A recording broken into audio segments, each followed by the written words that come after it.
So as soon as I close the door, you can start the session. All right, Sounds good cool. to me. Thank you, mate. Right then. Day 2. So, Sam, day 2 in Dubai. Obviously, it's been a bit of a whirlwind, hasn't it? Mental, to be honest. I don't think we stopped for 5 minutes, really, have we? It's good though, because like at home we do have routine, don't we? So we're very regimented in order to get things done. And then when you go away, it's like you're completely taken out of your comfort zone because like the routine's shaken up, we're in a different time zone. So keeping busy and on top of things distracts you from the fact that you're not in your own individual routine. Because me, you and Clint, we're so routined, aren't we, in our own ways? Creature of habits. Exactly. Yeah. But I feel like you're new to the team, obviously. You've been with us for 2 months now, is it? Yeah, will be. And I feel like we all have different qualities and different strengths. This is the first time, really, that I've spent any real quality time with you. Like, and this being one-to-one as well. Yeah. So it's a great opportunity for us to like bond as well as just having that working relationship. How are you finding it anyway, being Amazing. in Dubai? Oh, it's crazy. Like, it's nothing like being at home, is it? No. It's just like 24/7, blah, blah, blah, blah. It's non-stop.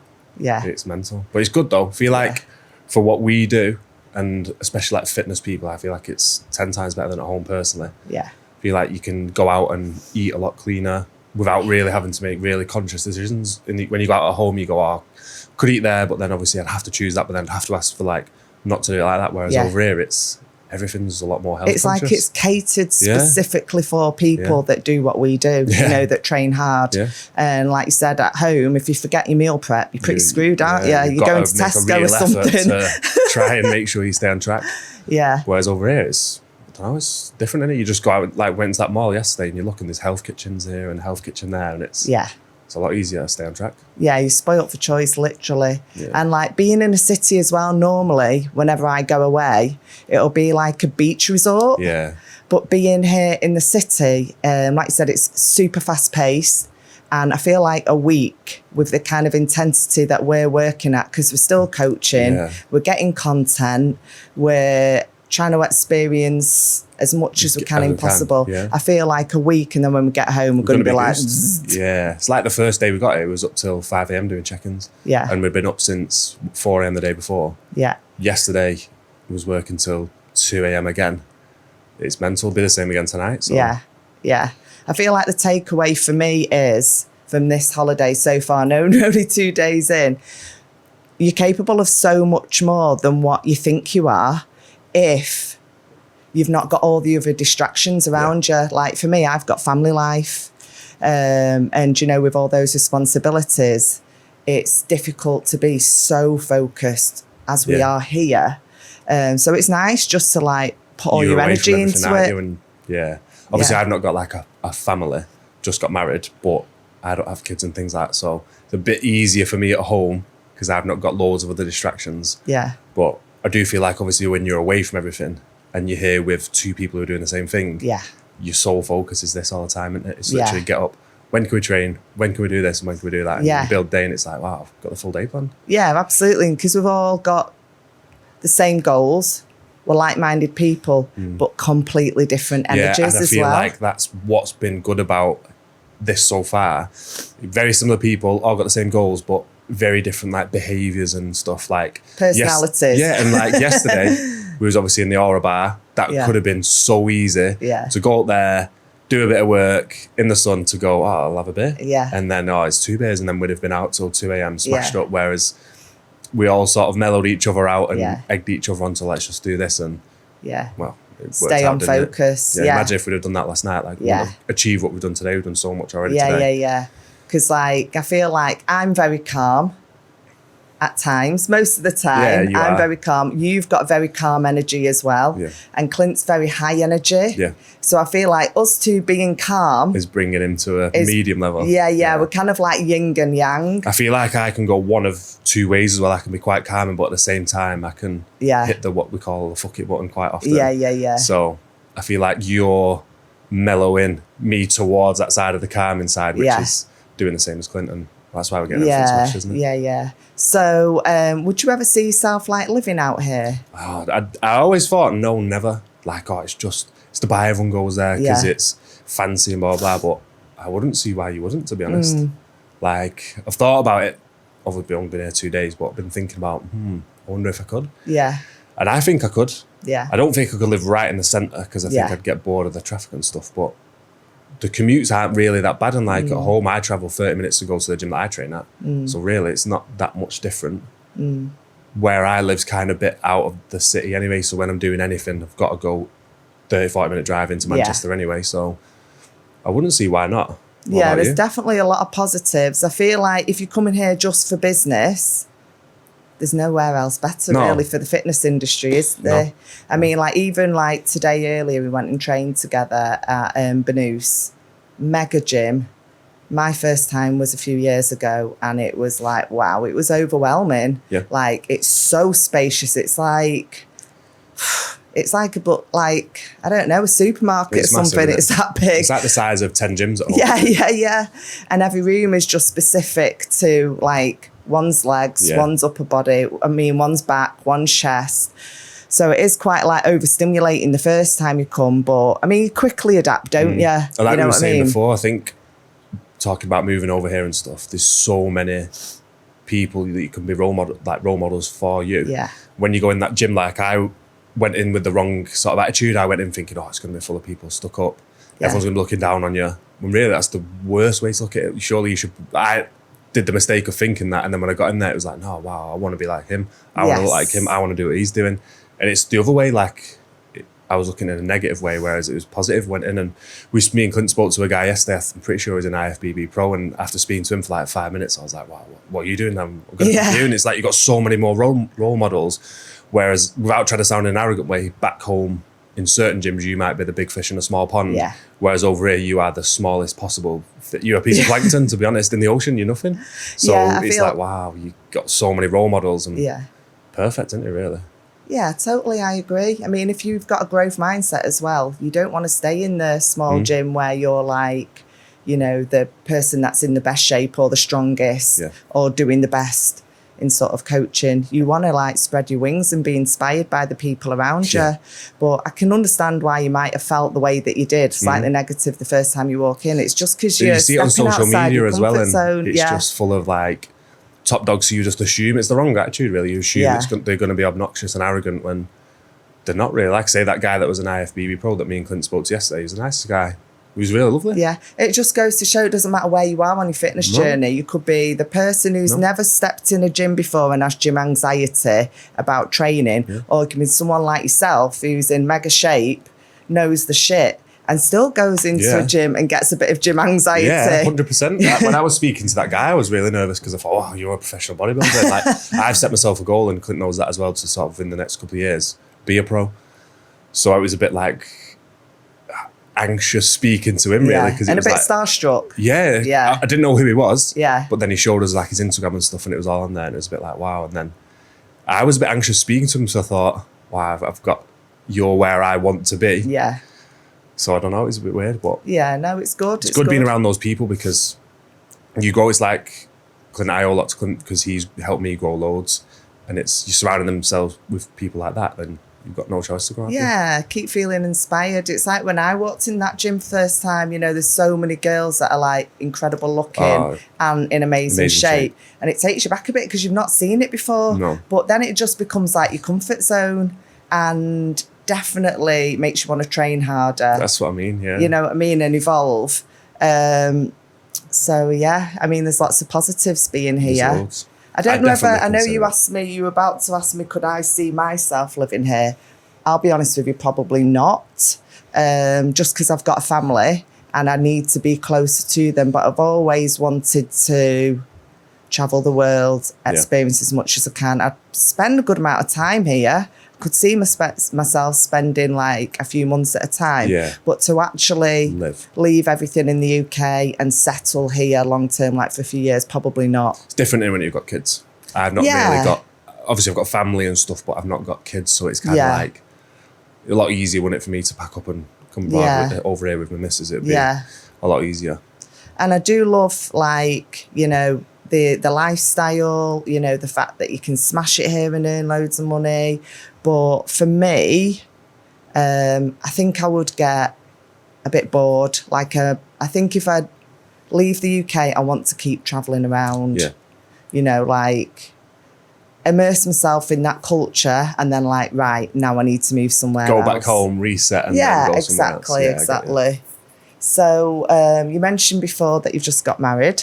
Yeah, that was a stressful event. And I was obviously there. And Yeah, it was a good day, honestly, wasn't it? Sam, you handled that wedding prep so well. New to Active Physiques and all of that planning Yeah, it going was on mental. in the background, I wouldn't have even known. No, it was And then mental. it was only when he gave me the invite about 2 weeks before I the know, like, wedding. this happened And that I was way. thinking, shit, I've got to find something to wear now. Never mind, you've been well. Yeah, Have so you I'll be actually done honest. any of the planning? I reckon a good 12%. Okay. Nah, I did a bit. So low level planning, but Yeah. you're still like completely involved. You've got the responsibility Mm-hmm. of being a groom. And obviously if Mackenzie's done the other 80%, yeah. you know, she's still asking for your advice. Do you like this? Do you like that? She's going to kill me for saying that I've done 12%, to be honest. I think she'll say that's too much. But it was... Like 5%. Yeah, it was stressful, but it was well worth it anyway. Yeah.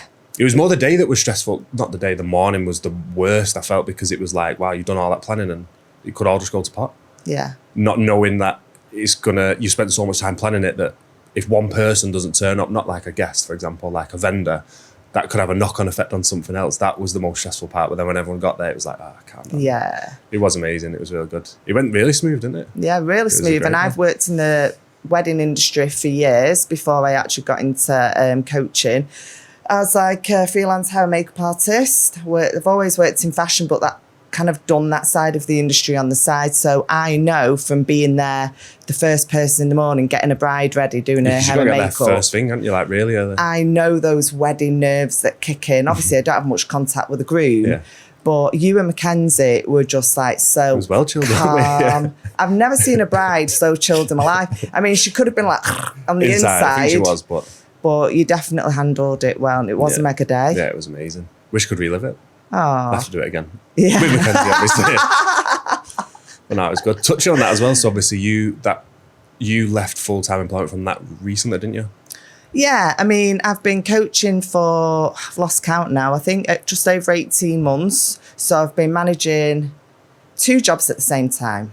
So I had a full-time job working in a corporate company, basically shooting fashion, being full-time hair and makeup artist. I'd been there 5 years and I'd set myself a 5-year goal. And although at the time when I got it, it was my dream job, it was a real achievement because I'd always been freelance and I'd always been sort of like financially dependent on my ex, because you never know where your next paycheck is coming in, even if you've got regular clients. So when I actually started working there, it was just before COVID. And it was like, honestly, someone up there was looking after me because I went into furlough for 4 months and was just getting paid to chill at home. Yeah. When I actually did go back to work fully, it was a game changer because it's the first time I'd worked really with a big team and I worked with incredible people. But after a certain amount of time, it became so routine that I felt like I wasn't growing. So I was Yep. still growing in other areas of my life, you know what I mean? Like, but not within my job role. And you spend so much time there.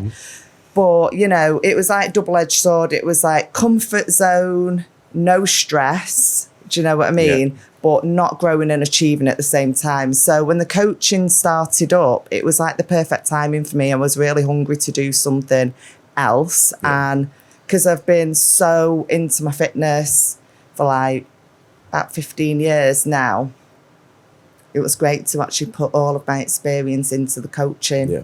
So, yeah. Very similar. You did a very different way to me, didn't you? You was working 2 jobs and I basically worked 2 jobs for a little bit and then just pressed the go launch button and Yeah. see what happens. The risk taker. But I think that I needed that, like you just touched on it about the comfort. That was why I was in that job I was in for so long. So I was in, it's easier just to say recruitment, but basically it was like a recruitment funding company. So we helped like temporary recruitment agencies run their business and basically fund it for them. Right.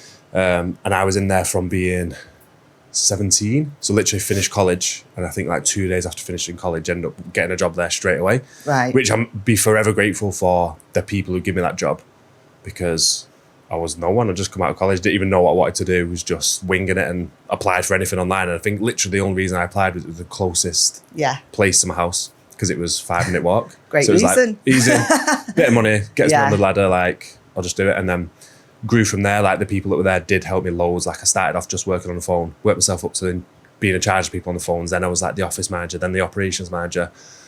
And like I say, I'm grateful for them for everything they've done, but it was just pure comfort. How many years were you there? 10. Wow. Nearly 11 by the time I left. Yeah. So, but it was just comfort. The last couple of years, like my job didn't really change, but it was a good salary. I knew the people. It was relatively close to my house because obviously I'd moved by that point. And it was, in my head, was easy because it was getting work for 8 o'clock and I'm done by 6 o'clock. I had a routine, so it was all easy just to go, well, I'll just stick to this because I can still train in the evening. I can still do what I want to do in the morning. It was just pure comfort when obviously I wasn't happy. So it was like, make that decision. When did you realise that you wanted something more? Probably about 6 months before I had them a notice in. Yeah. But I'd been thinking about it for a while, but it was just like, something's missing, but I don't know what it is. Yeah. And I know then- that feeling. But then, no, maybe about a year, maybe, because I had a bad shoulder injury, and that's when I started like helping, coaching people, PTing people for free, just for something to do, because I didn't want to be outside like the fitness scene. And then that was like, wow, this is really good. I could do this full time, but never thought I could do it full time. It was just, oh, that'd be amazing. Like you see those people online or PTs that are helping people all the time, but I can't do that. It's mad, isn't it? It's like everything happens for a reason. I mean, when you got that injury, you probably felt so low, but you turn a negative into a positive. I said on the motivational mindset one they had, it's the best, worst thing that's ever happened to me. Like it was, at the time, it was like, world had ended, can't train for 6 months. What am I going to do? I'm going to look this way. That's going to make me feel shite. Yeah. I can't do what I want to do every day. Like, but it's I'm the going best to be thing. skinny fat. Yeah, it's like the best thing that ever happened to me because it made me realise what I should be doing. Yeah. And then, like I say, it was 6 months where I sort of was like, I need to do something. Like, so I started out on my own. So I was obviously coaching people. It was like close family friends. Some I was doing for free. Some I was charging literally like peanuts. Just and that was more them being nice, giving me money probably more than anything. And then that's when I remember seeing Clint pop up online all the time. Always popping up online, and I thought, wow, this guy's doing something that this guy's got a secret I need to know. So I messaged him. He helped me like properly launch my business. He was like mentoring Yeah, you. so he was just helping me. A He was helping coach, me. really, Yeah, he was wasn't he? coaching me to be able to coach. So he was helping me find new clients, helping me with content. Basically, everything that he was doing, he was showing me how he does it. Yeah. But in my way. Of course. And then it got to a point where I think he realised pretty quick that I'm very similar to him personality-wise. Yeah. And he's a very much throw everything into something, don't half. So when I was like, I'm thinking of handing my notice in, well, I'm going to do it, but I'd kind of appreciate your input. What do you think? And he was like, yeah, do it now. Yeah. So he literally went in work the next day, handed my notice in. And everyone was like, what are you doing? My mum and dad they were supportive, but I think they were thinking, wow, you've been at this job like nearly 11 years. It's a good job. You've got this going on, that going on. What are you doing? There's probably no job out there for that. It's just, but now both mega supportive. So it's amazing. But I think at the time they thought, what is he doing? He's throwing away this job for 11 years for like a bit of a dream. Yeah, well, you're still a young guy, you know what I mean? Like you said, you haven't got the responsibility of kids. You did have a wedding though that was set in stone. Yeah. So there was that to pay for. Yeah. So there was a certain amount of pressure. But obviously Mackenzie, she must be really supportive. Yeah, she's amazing. I think at the start she might have been a similar thing, but more from like maybe a bit of a fear sense of if this doesn't work out, what are we gonna do? Yeah. But then I think, you're not going to be staying at home and me financially supporting you. But she's mega supportive, like especially like it was mental stressful because it was leaving a job that I'd been at for so long, trying to hand over stuff at there because I didn't want to screw my last job over. I would never quit because I feel like it's wrong to treat people who treated you right that way. So it was trying to hand over that work whilst growing my coaching, whilst still training and staying in good shape myself. It was intense, and then organising the wedding. But she picks up a lot of slack, to be fair, of stuff that I probably miss out on, like especially organising the wedding. She helps me massively with just small things like food. She does my meal preps for me quite often. Serious? And it's she's a really good cook. You know? She's a really good cook. So it's just small things like that, but they make a massive difference. Do you know what? It's It's small those stresses. small things that make a good relationship. Yeah. Understanding each other, like what we were talking about before, you know, people have got different strengths. Yeah. And if it's not making them unhappy, if they want to do it, let them do it for you, you know what I mean? And just show your appreciation. Yeah. I'm pretty sure I show my appreciation. She'll probably tell me after this that I don't. But no. So you took like the leap of faith. Big leap, yeah. And I sort of tried to minimise the risk. Yeah. Purely because You've got more responsibilities and stuff. I've got than more me, so- responsibilities, but I also at the time felt my fingers were burnt because I did actually start my own second business. I launched EOS, which was a fitness clothing brand. I put all my savings into it, and it was a lot harder to get off the ground than what I thought. It didn't matter how much energy and how much I worked at it. You know, I just wasn't able to give the full-time attention to launching the brand, which is what you need, and a shitload of cash or an investor. So I did admit defeat when I got mentally burnt out. And that was a little bit bittersweet, but I knew that that wasn't like a second job isn't doable. I knew there needed to be something else. And Clint asked me to coach with him, and I was like, I'll do it, but I need to just do it on the side while I still have my full-time job. And he was trying to say to me, if you want to do coaching, you've just got to throw yourself into it. And I was like, don't rush me, because I'm a completely different personality. I'm not an all or nothing kind of personality. I'm more of a, what would you say, more considered. I consider everything. Like, my fault is I do procrastinate a bit, but also I feel like I'm quite balanced and level-headed. So, like, we're so different. And I was listening to him, and I knew, because he is an action taker, that he's good for me, because he gives me a push, and he gives me the confidence that sometimes I'm lacking to do things. You know what? Everything happens for a reason. It does. Like, that whole thing with EOS and it not working out prepped me to be stronger and gave me so many skills, like in social media and building my self-confidence, talk to the camera and stuff like that. And it made me realise what a fucking hard work ethic I've got. So when I did start coaching, obviously I started with a really small sort of like client base, and it expanded and expanded and it grew. And it got to a point where I knew I just was getting burnt out. Like, he said to me, you can't physically take on any more clients without you losing your quality of service that you're giving to them. And I was like, you're right.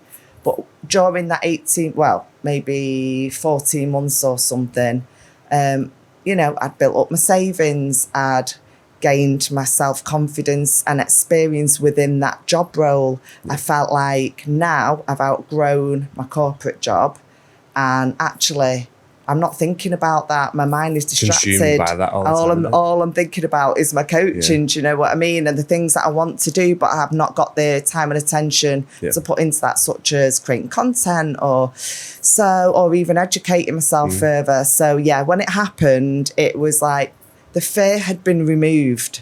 It was like, I am so ready. You know you're ready for it now. Yeah. That's a good thing though, because I felt ready for it, but I think in my subconscious, I always thought, are you actually ready for it? Because you are just fully launched it. You don't know if you've not proven. But I think in my head at the same time, it was like, I've just got to make it work. I feel like with anything new, it doesn't matter how much time you've thought about it. When you actually do take the plunge, you've got to accept that there's a risk involved. You know, you could spend 2 years prepping for something and then go for it. And there's still a risk that it could go wrong. But you've got to think, is it worth the risk?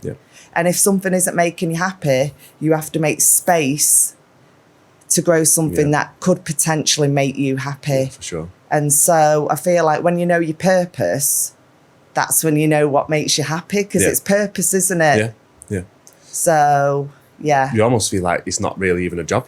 It's just like a passion, isn't it? You're getting to do what you enjoy doing every day. Working with people that have got a similar mindset to you, or want to get to that position where they've got a similar mindset, they've got similar aspirations to you. It's amazing, isn't it? I feel like you've got to enjoy having responsibility. And you've got to be really grounded. And you've got to sort of, like we said before, have a really hard work ethic. Because this job is 24/7. And like, I don't even like saying a job, but it is. It is. Disclaimer about Dubai, isn't it? People see like online coaching things on Instagram, and it's 10 hours a week and you can do it. I know we were sat in awe about it yesterday working, but we was working. These people online sell it as, you can work 10 hours a week and have this, like, it's not. It's not. It's full time, 7 days a week, every week. Yeah. There's no days off. No. But, that's what I found quite difficult, like quite a big challenge when I gave up that full-time job. In the first couple of weeks, I felt very deregulated because on reflection, I thought I'd have all this free time. But that wasn't the case. The hours that I wasn't spending in my corporate job just got filled up with coaching. Yep. And even more so Yeah. because now I'm putting more energy into it. Now I'm getting more clients. Yep.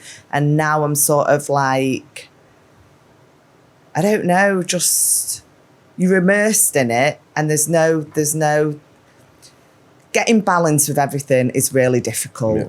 Isn't it? Yeah. It's like, it takes time. I feel a lot more comfortable now. I feel like my mind has adjusted to it. Yeah, I struggled a bit when I made the jump where I handed my notice in at work and I had to work a period of time before I went solely. But I thought, wow, I'm doing like, say, 50 hours a week in my job and then my coaching. So when I go to my coaching, I'm going to have like 50 hours a week free. Yeah. And then it got the other way and got to the end of the week. I was like, I've spent more hours working when I've done one job. But I think you've got a similar mindset to me in the sense of you want to be better at everything. Yeah. And that's probably why you are with your physique, because you always want more and you want to get Yeah. better. Whereas I feel like when I made that jump, it was then, oh, now I've got time to do this. Yeah. I need to research that and I'm going to look into this. I'm going to sign up to that course. I want to, Yeah. I don't know, I'm going to spend more time doing this now because I've got Yeah. the time. And then you get to it and you're like, wow, I've actually worked more hours now. Yeah. It is. It's that growth mindset, isn't it? You just don't want to stay stagnant. No. Honestly, in all areas of my life, like even like I was addicted to moving, buying and selling, homes all the time. After a few years, I'd be like, I Ready to feel go. stagnant now. I need to move, and it was always like really hard graft, but it's what makes you feel alive. And that's why you probably do so well in everything you do, because you don't settle for, Yeah. oh, I'm happy with that, I'll just stay there. You always want more. Yeah. Which is, if you probably look at every successful person ever, they've all got that mindset. Yeah. Every probably person who's in good shape or, for me, like competing, no one gets to a point where like, yeah, I'm happy with this. They'll always want more. Yeah. I think it's important to have that. It's like what we were saying about visiting Benoist before, when you see all these people that are absolutely like, you look at the massive guys and stuff, Yeah. and we see these people like absolutely ripped, and you look at them and admire their physique, but they are, no one's ever satisfied. It's mental. The guy was, I need to find out what his name was. Clint will remember. And I'll try and tag him maybe in the podcast. So hopefully A, he sees it. Yeah. And B, people can see it. The guy was massive. Yeah. He was ripped. He just looked amazing. Yeah. I was kind of, when he come in, I sort of was in awe of him for like a couple Don't of look seconds. human. No. It was more just, I looked at him and thought, wow, you've worked so hard for Yeah. so long Yeah. for that. Yeah. You look unreal. Yeah. And he was saying basically the exact what we were saying. So I was kind of in awe. I was like, wow, you look amazing. I Yeah. think I was proper like fangirling him. Like, it was a bit over the top, to be honest. But he was just going, nah, I need to add like 25 pounds more muscle. And I was like, what? And he was like, yeah, look at this picture here compared to like here. I'm like, oh, well, yeah, you do look a lot better there. And he's like, but it's where he's gone from where he was to where Yeah. he was now. And it's like, wow, yeah, you can see a difference. So he's like, nah, I need to add another 25 pounds of muscle. Wow. And I was looking at him thinking, hopefully, like, you could have more muscle. Yeah. But he was, yeah, exactly the same. There's like, no finish line, is there? No, he was already like proud of where he was, but knew he had a long way to go. And it's like, wow, I'm pretty sure he was a IFBB pro. I'm sure he was. Yeah. And it's like, wow, you've got to, not the pinnacle, but nearly the pinnacle, and you're still wanting more. Yeah. And that's obviously why he's got to where he has. Yeah. Yeah. Because you stay hungry for it, don't you? It's like even with strength goals as well. Yeah. It's You don't like- hit a PB and go, yeah, I'm done now. Yeah, I mean, for a long time, my goal was to squat 100 kg, and it felt so out of reach, and it's taken bloody years of squatting to get there. Like I couldn't even estimate how many hours I've spent at the squat rack over the years, but I've never lost sight of that goal. And I remember the first time I did it, I was absolutely elated, but I didn't think, right, that's it now. Yeah. I've done 100, I want to stop there. I You want a set couple of yourself a reps. new Yeah, goal, you don't want to do it you? a couple of times, or Yeah. It's like today. So me and Clint got a PB in the gym, 2:30. Yeah. The second I've done that, my next thought was, oh, I wonder how long it's going to take me to get to 240. Or I wonder how long it's going to take me to get 3 of them. Yeah. 3 reps at that. Yeah, absolutely. It's mental, isn't it? Yeah. So, Yeah, it kind of ruined me, that as well. My legs are like a bit shaking now, to be honest. well, you went in the recovery centre after, That was didn't really you? good in there. The sauna was good because it was only like this big, so it was like really, really warm. And then we're in the ice. Bit too well. small. Yeah, How many guys can you fit in there? Me and Clint got in it, and then he got out, and it was That was tiny. cozy. Yeah, it was. It was, but it was good in there. It was really good in there. Do you It know makes me what? feel amazing. At the time, I wasn't upset that I wasn't going in. But on reflection, why was it a male-only recovery centre? Did they not have one in the female change No. rooms? No. Don't know. Probably have to take that. Not with that them. I know of. It's just that we saw the sign where Yeah, it said male only. male only. It was really good as well. Do you know Feel a bit what? sad, I'm yeah. going to check that out Yeah. because I didn't properly investigate that. Yeah. But, Makes you feel amazing when we finished there. I was a bit like, obviously, because you'd done a PB, I was there physically, but I think mentally I was kind of checked out. Like I was a bit fried, to be honest. Yeah. And obviously, we'd fasted in the morning, then by the time we finished training, it was 12. So I feel like I was just a bit down on energy. Like CNS was a bit fried, and I think I was just a bit done now. Yeah, we were all As soon kind of as we got like out of that seeing ice stars. bath, wow, it felt amazing. Yeah. 2 minutes and got out, and it was like, wow, I feel brand new.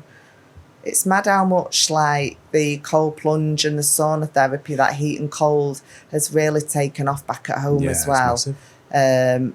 I first started it, not actually in recovery centres, but just the cold water, like freshwater dipping. Yeah, that's what I did. And me and Clint would like just go on these random drives, find a reservoir, Yeah. get into your, Into your swimming duds and then go. stuff Yeah. in the winter. And it was great. You do get that euphoric feeling. But when you're in like the wilderness like that and you're trying to get dressed and then there's people doing like Yeah. hikes walking past you and you're trying to you- not show your ass while got you're getting into it. dressed and slipping. I used to do it, Dovestones Reservoir. Yeah. That's where I first got into it. Yeah. So one of my mates at the time who was doing loads of runs around there because he used to be big on the running. Used to get in there, do a lap of it, get in there, do a lap, get in there. And then I started going with my brother. So like we had a thing where every Saturday morning, 5 o'clock, we'd meet there, do 10 minutes in there and get out. And we did it like religiously for like Even every in the winter? Yeah, we was doing it. We did it over Christmas. We did it in God. February. We did it once when it snowed. So it was like a couple of inches deep snow up at Dovestones and we still got in then. And that was really good. But you get in there and obviously it's horrible at the time. Like it's really bad. Like you can feel everything burning. It's like, oh, this is Yeah. awful. But then you get out and you get like the rush and it's like, Yeah. wow. Yeah. It's mental. And it makes you feel amazing. Like it's the best way to start your day. 100%. And I love the fact that we take the clients there as well. Yeah. So many of them are getting involved. It's a really nice sort of like client meetup, isn't it? It's Yeah. informal. Yeah. Like people just generally bond because we're talking in the sauna, talking about everything. It doesn't Like- even have to be fitness, does it? It's just nice and casual. Yeah, And exactly. And then, we challenge each other. Go on. Go on, do Yeah, it. because there's 3 I different did 2 levels, minutes. isn't there? You've done 2.5. There's one that I Yeah. started with I named it the baby pool. The bit, yeah. Yeah, so The I big started in there. I don't know what temperature it was. I think it's like 15, that one. 15. I think. So I can I'll spend 5 minutes plus in there, but I love starting with that. I do the the infrared light first, just to warm me up a little bit. And then I get into that baby pool and I like just chilling in there and just kind of meditating. That's my little ritual. I start just by, immersing myself up to like my chin, submerging myself up to my chin rather. And then I'll just sort of like go into a really relaxed state. I give gratitude and then I do my affirmations, get out, go in the sauna for about 12 minutes and then I'll go in. I used to go in the second one, but now we're going like the coldest one. So The that furthest was, one. I think that's It's 3 to 5. Yeah, 3 to 5. 5 degrees. That is a challenge. That's It a is. different experience. It's a shock to the body when you Yeah, get it is. in. And at first, I do panic. I'm not going to lie. Everything's screaming at me, get out, Yeah, get what are you out. Because if anyone knows me, I'm cold. I'm a cold-blooded Right. person. I'll be sat next to a radiator. I'll have the extra layers on in the winter, heating cranked up. But I've adapted to it. And when I'm in there, I go into a very deep, meditation. And you get past the panic and then you go very, very calm. I kind of tell myself, stay in, you're fine. Stay in, you're fine. On repeat. Yeah. And then after about a minute, you feel euphoric when you're in there. And then when you get out, you're like, Yeah, wow. absolutely flying. Yeah. Do you get out and then get straight in the sauna? Or Straight in the sauna. Oh, see, I started giving it like a minute and a half, 2 minutes out. As soon as I got out of the ice bath, just stand there for like 2 minutes, get your breath back. And why'd you do that? I feel like I get the euphoric feeling more when I'm out of the bath, when I've finished. And I noticed that when I used to go to Dovestones, and you might have noticed it when you did nature ones, I got more of the feeling when I'd got out, and you know that 2-3 minute period where you're trying to get your clothes on and you're sort of shaking, but you're getting that rush. Yeah. That's what I found before getting into sauna. So if you give it a minute, 2 minutes, your body temperature's warming up, but you're not straight into sauna where it just flies up. So you're maximising and stretching out that euphoric feeling. Yeah. And That's then sort of good. when I start to feel a bit, I'm all right now, like go back into the sauna. Yeah. So we give it a go. Yeah. It's good. No, I'll do that next time. That's my next challenge. It is really good there though. Yeah. Really good. So I'm like competitive in my brain. So you like really positive self-talk of you can do this. Yeah. Where I'm looking at the person next to me going, I'm not getting up before you. He did 2 minutes, I've got to do 2.5. Yeah. Exactly. It's hardcore, isn't it? But now when I go to like other gyms that have got the recovery centre, like we were in Marbella, Clint and I, and we're at Paddle Gym and they've got a recovery little bit in there. Went in the sauna and then went in there, what was supposed to be the ice bath. It was warm. It was like a warm bath. It was a bit disappointing actually. You start to crave it. Yeah. It's addictive. When I noticed when I've gone, like I missed, so we obviously go like twice a week. You go on like a Wednesday and then a Friday or a Saturday. Yeah. And I noticed when I was away on my honeymoon, the wedding week, because obviously it was like Wednesday to Friday kind of thing. I missed a couple. I noticed when I come back, I was like, I cannot wait to go there. It's almost addictive, isn't it? Like the feeling you get. And it's like a routine. Obviously, like I said before, we were all massive on routine. Yeah. I think me not going on that Wednesday or that Saturday and stuff made me feel a bit like, something I feel missing. like this lifestyle, what it gives you is a sense of understanding your body really well, being really in tune with it and knowing what makes you feel good. And it's when you know what makes you feel good, you want to do it on repeat, don't you? Yeah. And so when you go on holiday, like what we were saying at the start of this, and you're not in your comfort zone, like it can mess with you a little bit. It's hard to relax. I find it really hard to relax. But coming here and having all of this stuff that we like doing at home and everything's bigger and better, it kind of makes you think, oh, I'm good. I'm good. Yeah. Do you know what I mean? Yeah. So like, I feel like perhaps I'm quite a high maintenance person now, because when I do go out the country, I'm like, I need a really good got to gym. have this. I really have to have this. I really have to have that. You know what I mean? I think it's good. It's good to be like that though, because that's why you always hold yourself to like a high standard kind of thing. Yeah. Because you don't let your routine or what you would do at home drop. Yes. And you go away for 2 weeks, you eat a load of shit, don't stick to what you normally do, don't train, and you come back and then you've just blown all that hard work you've done for the months before leading up to it. Like obviously we're all still routine day, we're still getting steps in, still training, still trying to get the proper sleep in, still got a decent nighttime routine, slightly different. But that's probably why we're doing well at what we're doing. Yeah, absolutely. Because there's no point in like talking the talk and not walking the walk. No. You know, you've got to stay in shape. And the only way you can do that is if you bloody love it. You know, I can't imagine being any different now. It's a massive part of my identity, and it's like, it has so many benefits. It's not just feeling strong and feeling fit and healthy and, you know, looking younger. It's about like the mental strength that it gives you and the resilience as well. Yeah. You know, so it's mind, body, soul. It's not just like people think, oh, if you're in good shape, you know, it's all aesthetic. Oh, no. It goes way beyond that. You're like, it should do anyway. Yeah. You know, some people can look fantastic, but on the inside, In pieces. you know what I mean? Yeah, absolutely. Yeah. But you know real success when you actually feel really good on the inside as well. Yeah, definitely. That's when it's working for you. I put a post on my Instagram the other day when I was on holiday in Crete. And I remember a guy asking me, he's like, do you still train on holiday? I was like, yeah, like every day within sort of a certain degree. I might not train weights, but I'll still do the cardio. And he's like, oh, why'd you do that? That's a bit weird, isn't it? You're on holiday? And I was like, because I love it. Yeah. And his face was like, I think he just expected me to go because I can't, because I don't want to. Because like, I'm no. so scared of not Yeah, training. I'm so scared that I'm going to lose all my size or get a bit chubby or whatever. But when I said to him, oh, because I love it. Yeah. He was kind of took back and he didn't have a reply. Yeah. It's like I don't really drink anymore. So Yeah. I'm like I was never like an alcoholic or a massive Yeah. drinker, but I'd binge drink where I wouldn't drink for 2 months and then I'd just go out and get absolutely wasted, Yeah. ruin all the progress that you've made, then be Yeah. an absolute parcel for a week. Yeah. But it was when I was away there, people were like, oh, why are you not drinking? You're on holiday.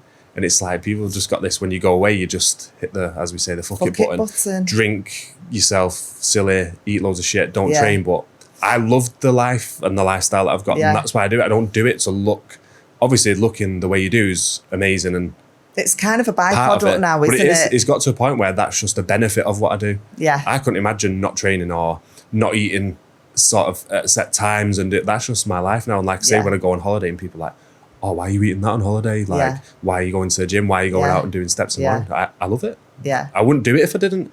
I would Yeah. never train and I've said this to so many people, like I've never gone in the gym and gone, I want to look that way for somebody else. Yeah. Never. I originally started doing it because I wanted to look a certain way. But now it's kind of got to the point where I just do it because I love it. And like you say, it's a Absolutely. byproduct of your diet, your training, and all your healthy habits make you look the way you do, which is great. And Yeah. you feel good and confident. But Yeah. I purely do it now because I enjoy it. Yeah, and it's experience and learning along your fitness journey that gets you to this point and sticking with it. You know what I mean? Like, I'm saying when I started, I just wanted to get rid of my mum tum. I'd always like got by on like good genetics, really, you know, never been overweight ever. But I guess by the time I'd had 3 children, I was skinny fat. Yeah. And I had this like soft tummy, and that used to be the only part of my body that I was really confident with, like small waist, flat tummy. I thought, oh no, I've got to do something about that. I don't really feel like me anymore, you know. I'd been so occupied bringing up like 3 babies, essentially. I had 3 in 4 years. So, yes, it was just a physique goal to start with, and not even like to get muscular, because at the time I didn't have social media. So it was just to sort of like tone up, as people used to call it. So I went and did like an aerobics class, and it really just stemmed from there. But even that first aerobics class, it was like step aerobics.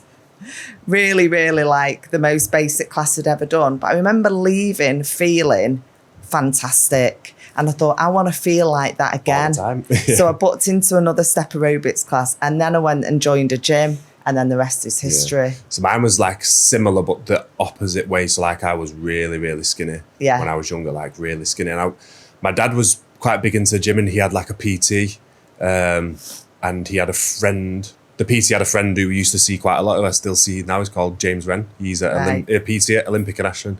And he was like a massive role model to me when I was a kid. But basically, I was really, really skinny. Was going to the gym like with my dad a bit, where I trained like once or twice a week, and it was like maybe to look a certain way, but I wasn't really into it. I was always sporty, played rugby, played cricket, used to swim, used to try and do anything I could do. Anything competitive I was massively into. But I was so skinny, and then when I started playing rugby, I got to like, I'm sure I was about to turn 15 maybe, when I got picked to play for like the senior setups of the club that I was at. And it was like, wow, this is amazing. As soon as I started that game 1, wow, it was like 20 odd stone blokes smashing the shit out of me, and I was probably like 13 stone, like maximum 13 stone. Because you're a tall guy as but obviously, well. yeah, that's because I'm tall. If I'd have just been sort of average height, I'd probably been like 11. And I remember thinking, well, I need to do something about this. And the coach coming over going, you need to get in the gym. You need to put some bit of weight on you. Yeah. So I started off with bench, squat, deadlift. That was like my thing. And it was just purely to get stronger, try and add a bit of size on. Yeah, get and some that's what muscle got me mass. That's what got me into gym. Like I was going with my dad and stuff, but like once, twice, just probably more just to spend time with my dad than anything, to be honest. Yeah, that's nice. And then it was like, right, now I need to take this serious. And then it starts getting, you sort of, the love for rugby was here and the training there, and it started to go like, this is quite fun, this. And then it sort of totally shifted. Yeah. And then like I don't do any sports now, and I wouldn't ever play sport ever again, because I wouldn't want it to impact what I'm doing. And I think you can still do both. I think you can still play sport. Like I coach a couple of people that play sports. But I think if you want to be really, really good at one, there's kind of one that has to take a 100%, definitely. But it's good that you had like that athletic background, because I think it stands you in good stead. You make progress really quickly. I myself never liked PE. Right. I used to try and pull a sickie. What you peak it. yeah, I'd just do anything to get out of PE. I always felt like I was like not athletic, and I used to sort of like shrink myself and hide when they were like, say it was like picking teams. And then because of the way I behaved, I'd always be one of the last names to be called. So that would further then Make knock it my even worse. confidence. So me doing this now, being like a health and fitness coach, is quite a surprise. You know what I mean? It's a real U-turn. But you don't need to be athletic to, just start something and see where it goes. Yeah. That's what I say to everybody. Try different things, and then you'll find something that you really enjoy and become really good at it. Because like just trying something once and being like, that's too difficult, or getting it into your head. Like when I was at school, I'm not athletic. That's what I told myself. You're talking yourself out of everything.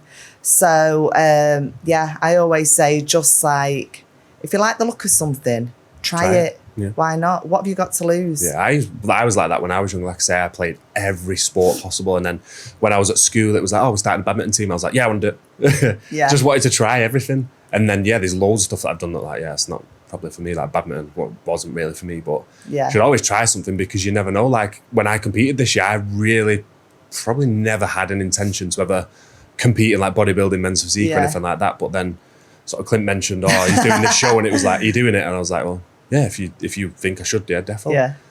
And I think it's the most amazing thing ever. I can't wait to do it again next year. And like I say, we've kind of set some goals that we're going to get to be a pro. Yeah.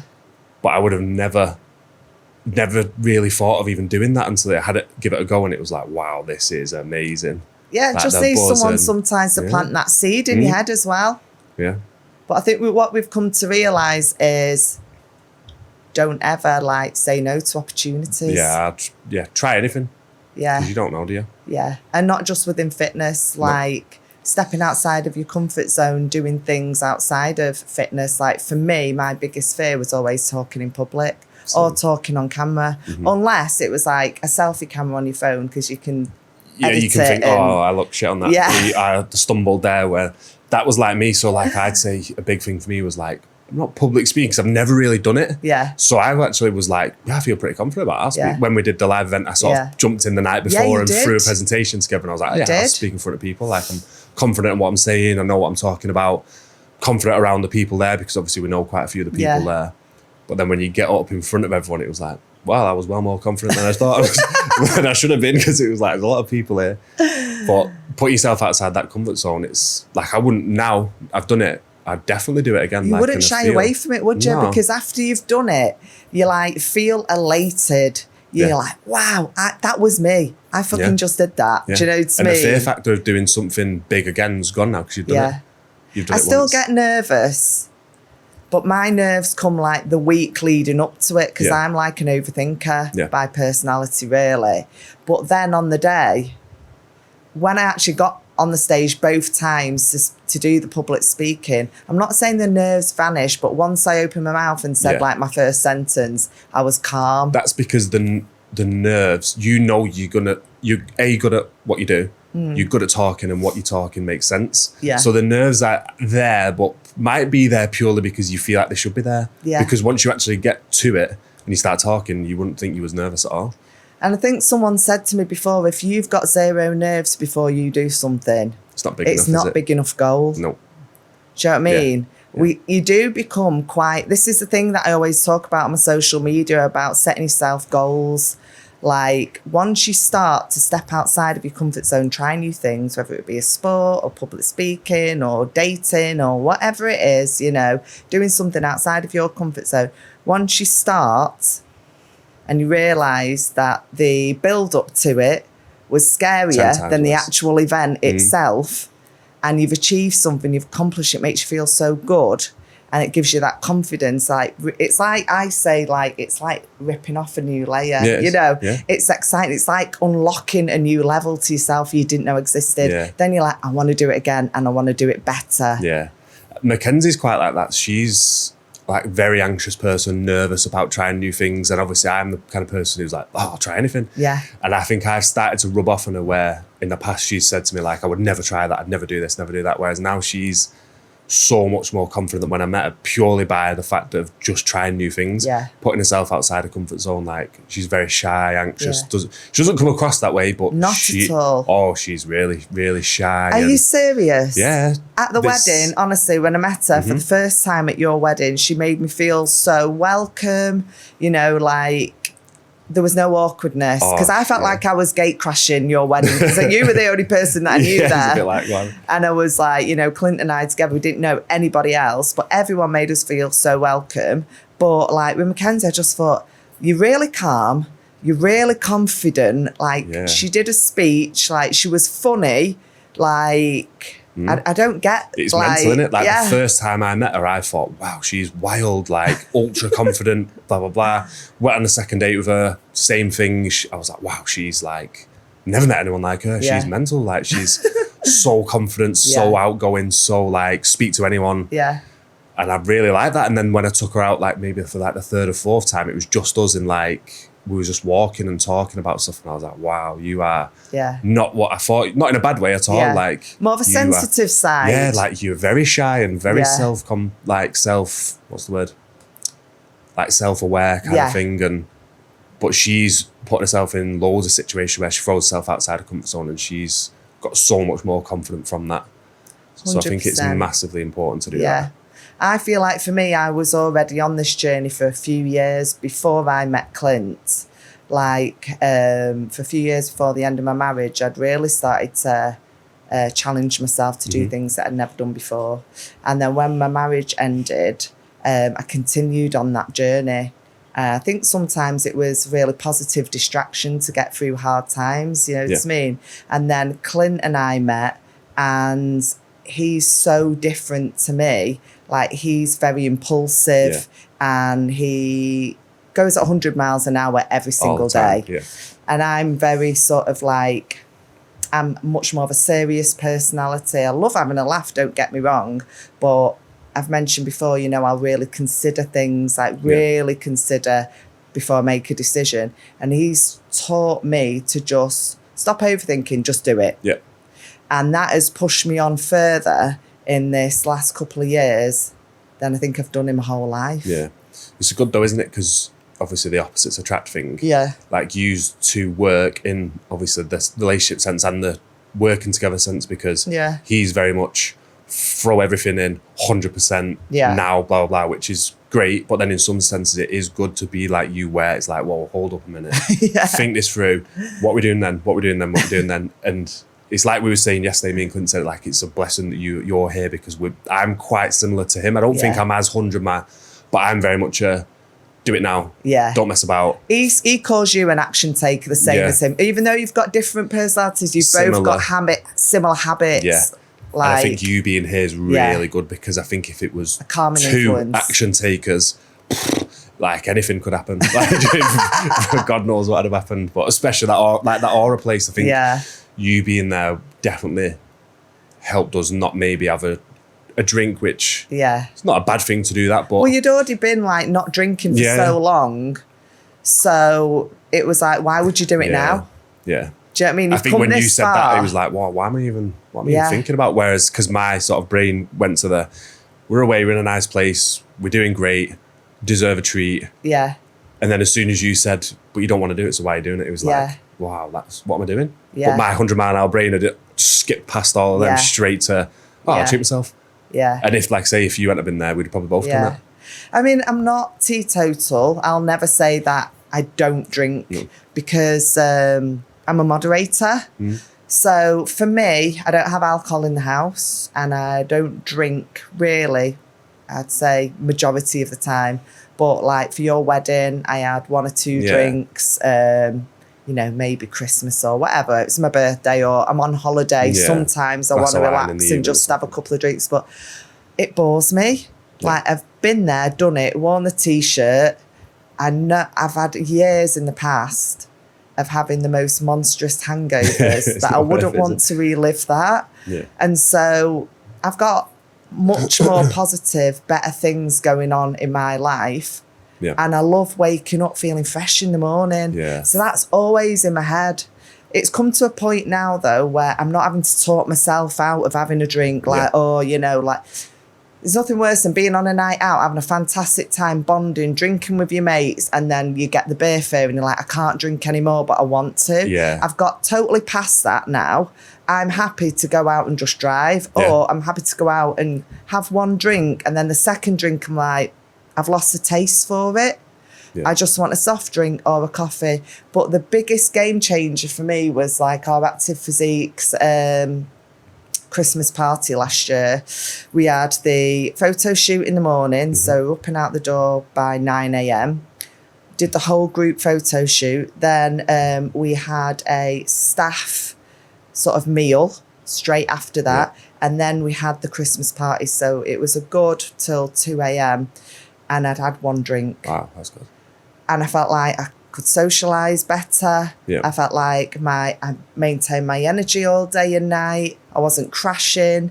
I just felt really proud of myself the next day, and I got up and took my daughter to like the Christmas markets in Manchester. Yeah. And there's no way I could have done that if it ended up being a sesh. No, you feel like you've won as well, don't you? Yeah. It's like we said when we got in the car yesterday, I was like, I feel like I've won by not doing that. Yeah. So, nice. I'm, like I said before, I don't really drink. Like a binging session where I wouldn't drink for months and I'd have like a stupid one. But the hangover and stuff I could deal with. What I've noticed with me is if I have a few drinks, I'm really negative for like the full week after it.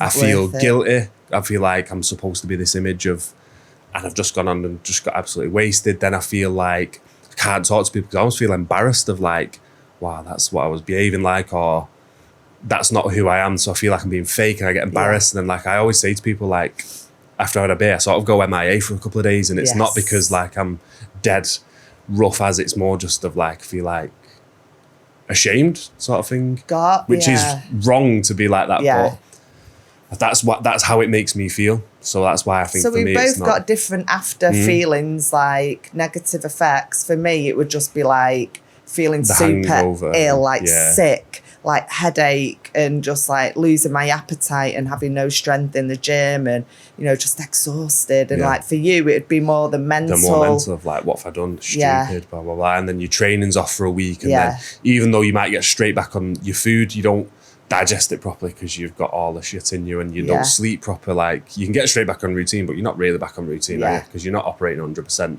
For me it's like a week really before I'll probably be back at 100%. So I just don't think it's worth it. And I'd never say, though, I've said this a few times, like I've never said or will ever say I'll never drink again, because I know there will be a point where I might just go, you know what, I fancy one, or I fancy a few. So I'd never say that. I feel like you're just setting yourself up to fail. You're lying to yourself, and it's just stupid. What's the point in putting that much pressure on yourself? Yeah. Do you know what I mean? If you are from a background of like you've had alcohol issues, an alcoholic, then you know that once you stop drinking, you cannot have just that casual drink, because it's a spiral. But for us two, it's never been like that. No, never. So it's just a case of, you know, when you want to smash life, you need a clear head. I feel like I've got too much going on all the time, in a good sense, to want to waste time. Like I said, I love what I do. I'd rather than 2 hours lay in bed with a hangover. I'd think, wow, I could do so much in that 2 hours. I could go to the ice bath, I could go on a big walk, I could go cold plunge, I could do anything. I could work, I could go and meet a client. Like I've started doing that quite a lot recently, and that's really good. That's really good to get face to face with them, and obviously you speak to them online quite a lot, or over WhatsApp, or over the phone, Zoom, whatever. Yeah. But when you meet them face to face, it's totally different, and it's sort of reminds me why I got into it, because like I said, why I started doing it was I was PTing people in the gym just so I could stay in the gym.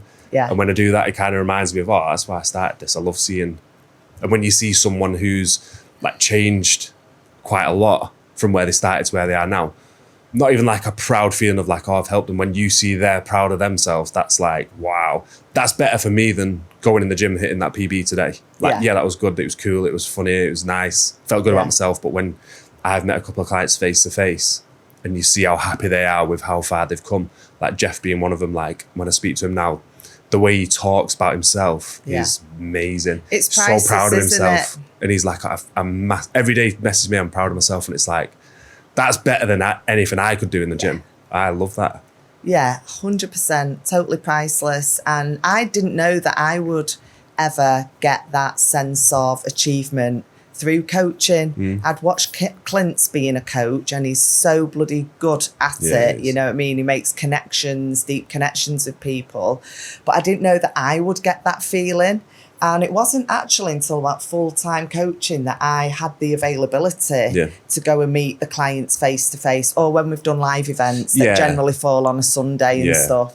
And it's an absolute buzz because, I mean, we're all easy to get to know. We're all really like laid back, honest people, down to earth people. And you need that, you know, personality counts for everything in coaching. But I just felt like I knew every time I've met a client in the gym, I feel like I already know them because I know so much about them. You never met them, but you feel like there's no awkwardness, mental. is there? It's crazy. I remember the first time I met Brad Steph's husband. Yeah.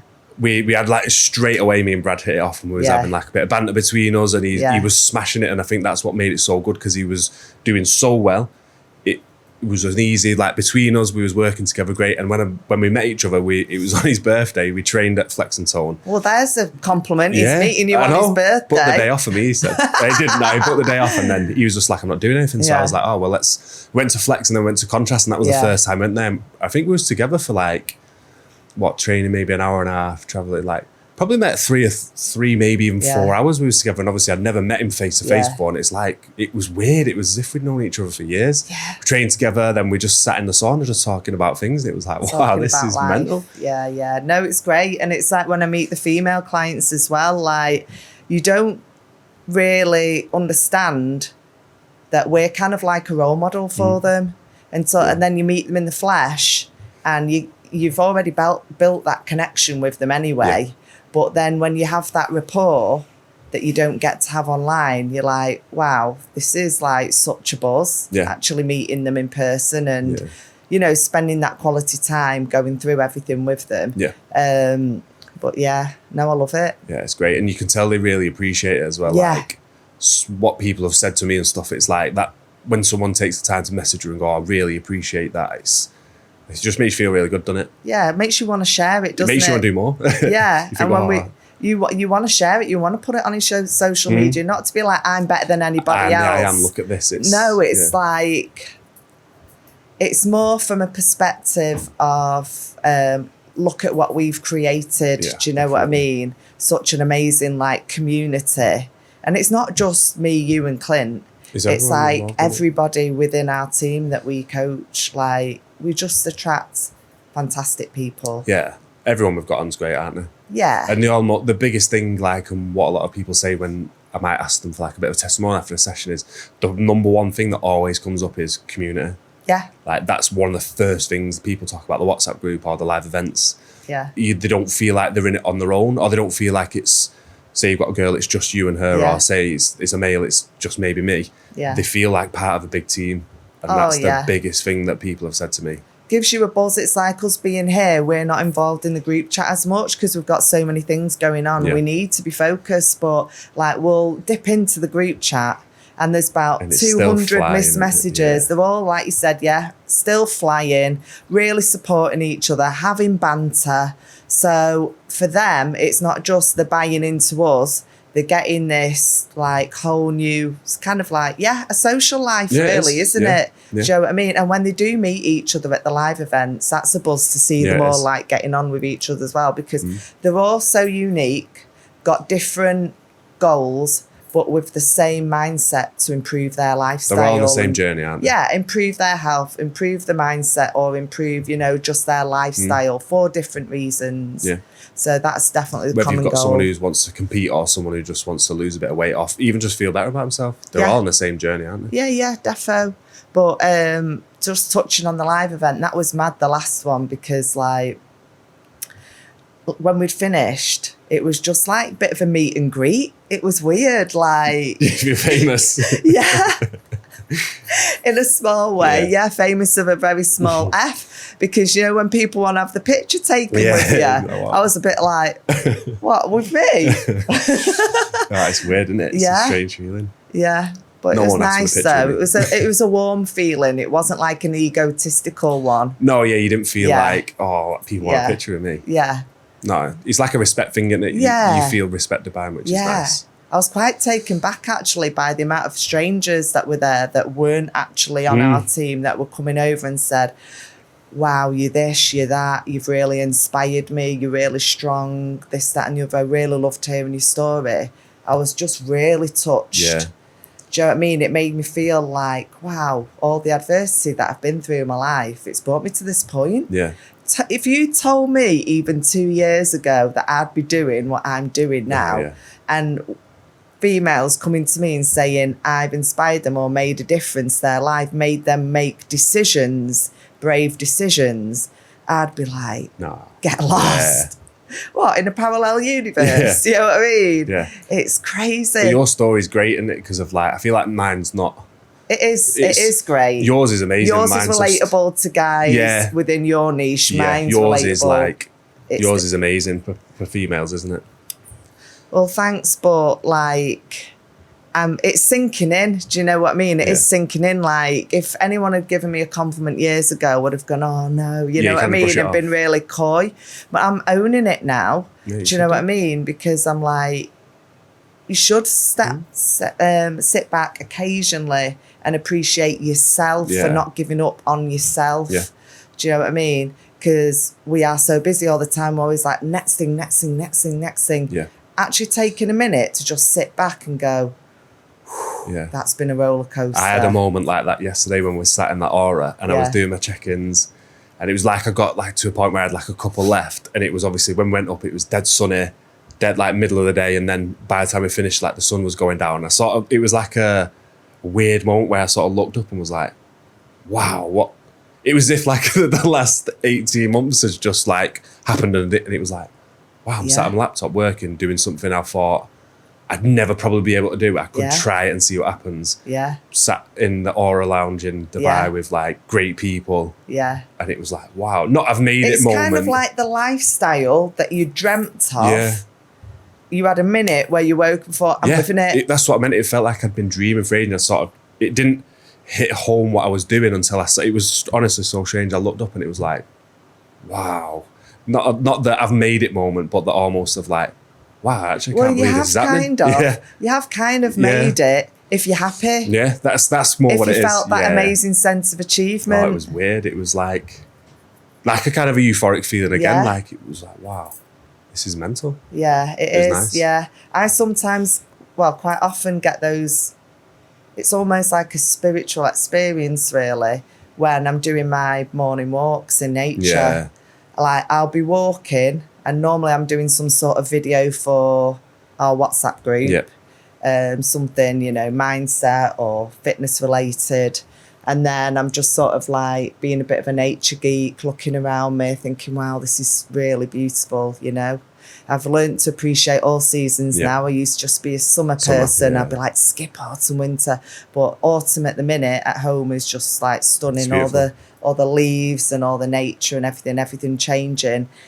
And I'm just like practicing gratitude. And then it's just like, I just feel so fucking blessed.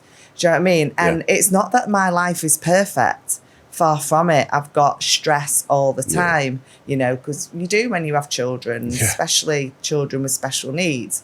But I'm just so bloody grateful. And I think, I'm doing it. Yeah. I'm doing it. I'm following my heart, Yeah. I'm following my dreams. And you want other people to do the same. Yeah. Yeah. To Right, experience that, to be like proud of themselves and keep continuing to push themselves and go on that journey. Yeah. Instead of like what we were saying before, instead of Comfort. settling. Comfort's a killer, isn't it? Yeah. Like it's really bad. Yeah, defo.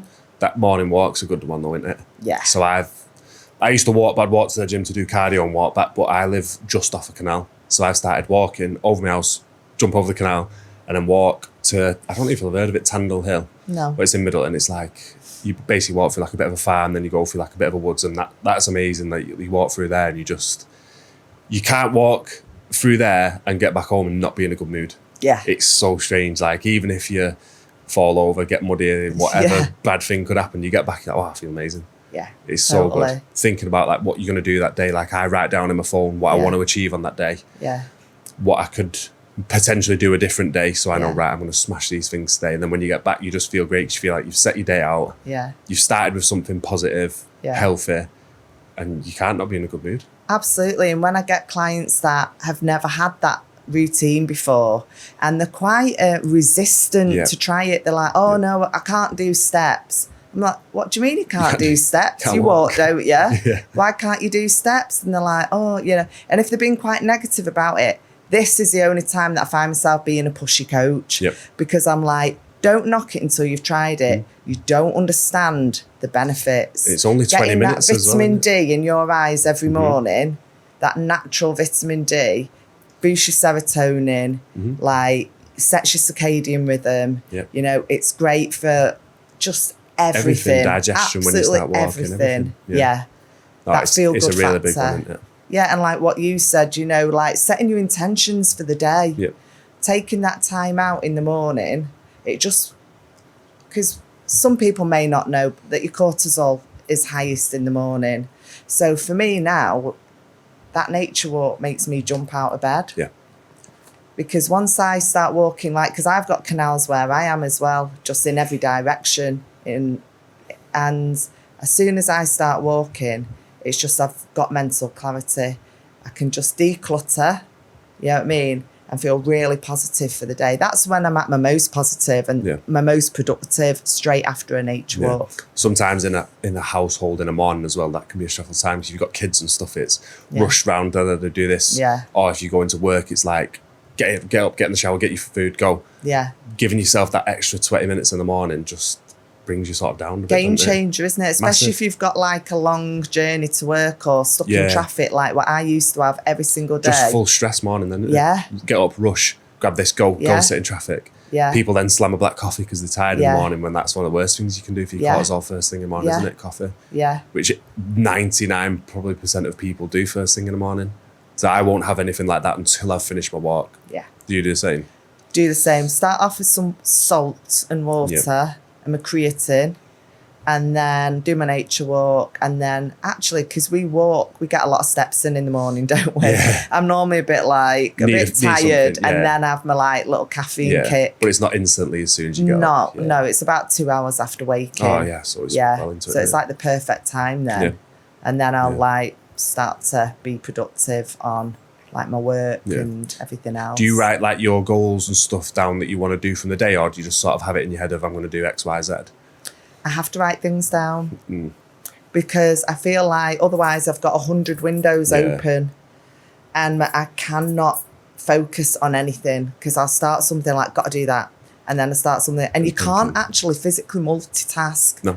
You have to do one task at a time in order to do it correctly and to do it to your best of your Yeah. ability. Yeah. So the old me would be, don't know, maybe doing some email and then putting some washing on and then cooking. Yeah. And do you know what I mean? You get 60% of one thing done, Yeah. 20% of another, and 10 rather than just doing them all Yeah. properly. Yeah. And you're constantly chasing your tail. And I can fall back into that quite easily. Yeah. So that's why for me, I have to write a list of everything that I need to do the next day, put it in priority Yeah, list that's as a good well, one. because otherwise if it's all jumbled up, you'll spend way too much time doing some task that wasn't as important. Yeah. And then I also, this is a new thing that I've learned off Clint actually, is to time slot Oh, everything. that's what I do. Yeah. So I put it in my phone because we're on our phones Mm-hmm. like 24/7. So I've got my list in my phone and then I've got my time slots. Yeah. So that keeps me on task. So that if I've got something like, I don't know, a ton of Zoom calls booked in, I know exactly when they are. I'm not having to like refer and get confused. And I know exactly how much time I've got to drive to the gym, be in the gym, check-ins, Yep. you know, everything is Spot on. ordered. Yeah. And then that way I can see how much time, if any, You've got I've got a bit of spare. downtime. That's what I do. So Yeah. on the notes on an iPhone, I put the bullet points on so I can tick them off as I go. Yeah. I'll timestamp everything. So it might be like 5 a.m. steps, 6 a.m. cardio, Yeah. 8 a.m. start check-ins, but then I'll put in like stuff in the day where I take a break and Yeah. I'll put like 12:15 30-minute walk. Yeah. So I know we're at 12:15. I've got, even if I've got loads on, just need 30 minutes because Yeah. you end up sat there all day. It gets to 9 o'clock at night and you're on like 3,000 steps and you're like, wow, this is going to be a long And your evening, brain's or fried. You're not even, you're not productive. Like I remember reading Yeah. something ages ago. I can't remember how much it was. Basically, your brain can only work at a certain capacity for like 40 minutes. So you basically should be taking a break every sort of, even though it's only 10 minutes, you should be having breaks every 40 minutes. Just standing up, walking around. Look away from a screen. Yeah. Not constant, because you don't, I've noticed it, to be fair, when I've got loads to do and I think, oh, just put my head down and get cracking.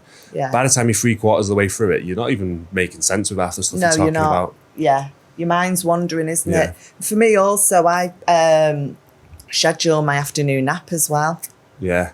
So I've napped every afternoon for probably, you know, if my circumstances permit it, for probably about the last 10 years. And it has been an Game changer, absolute isn't it? game changer to my stress levels, because the old me would just keep going and keep going and keep going and pushing day in, day out, especially when my children were really young, to the point where I was mentally exhausted in the evening, and then I'd sit back and I'd start nodding off, and then I'd be like, no, I've still got to do. And I'd push myself through it, you know, silly stuff like bloody cleaning windows, putting the washing away and da-da-da, you know what I mean? And stuff that wasn't that important. Yeah, you could No have done it one's at going to another point. remember you for having the cleanest house didn't on have the clean estate. windows, Do you know what I mean? So that was me just pushing. And I used to get ill all the time. Yep. Like I'd get run down and not even be aware of what I was doing to myself. So someone actually advised me to take an afternoon nap. And I was like, I can't do that. Yeah. Like Wasting time. it'll interfere with my sleep. No, set yourself 20 minutes in the day. So I time it, always put my alarm on. And even on the days, and it's quite rare that I don't go into light sleep, if I just close my eyes, it's like, again, it's like a bit of form of meditation. Just close my eyes and resting. I do feel so refreshed. I get a second wind without needing that caffeine kick at 3 o'clock. Yeah. I do the same. I don't set a timer, but I might start doing that myself, to be fair. But what I do is I have 20-minute nap, but I also, I don't know if you tried it, put your feet really as basically as elevated as possible. And that so what helps does the that blood do? flow promote around your body whilst you're asleep. So it's like, just takes a bit of stress out. Obviously, you're on your feet all day and stuff like that. Takes a bit of stress out your feet. So I've started doing that. Saw someone online saying, oh, I can't remember exactly what it was. I thought, oh, I'll try that. And I tried it a few times. I thought, that's really, I feel well better when I've woke up. Right. So basically, it just promotes more blood flow around your body whilst you're sleeping. That's a handy It's tip. good. Try it. Do you use Every like a day's mask school and stuff? day. Do you like a sleep mask? No, I don't. I wear do. one at night. Right. But in the day, I just like shut the curtains and the blinds and just close my eyes. And I can literally, Instantly. on a washing line, Yeah. literally. I mean, before now, when I worked in that corporate job, there wasn't really any way, like, you're not at home, so you'd think it's impossible to sleep. I would find an empty room Oh, and just go and put your head down. and I would put my head down. You know, like, I was like a cat, basically. I would just find somewhere warm enough, even if I was sleeping on a pile of coats or in a changing room or something, and I would just get my 20 minutes. No, it's good. Yeah. With another thing I do, going back to the notes and stuff and like scheduling your day, one thing I do is I schedule all my day out, and then at the bottom I've got 3 like goals that are like a minimum that day that I've got to achieve no matter what time it is.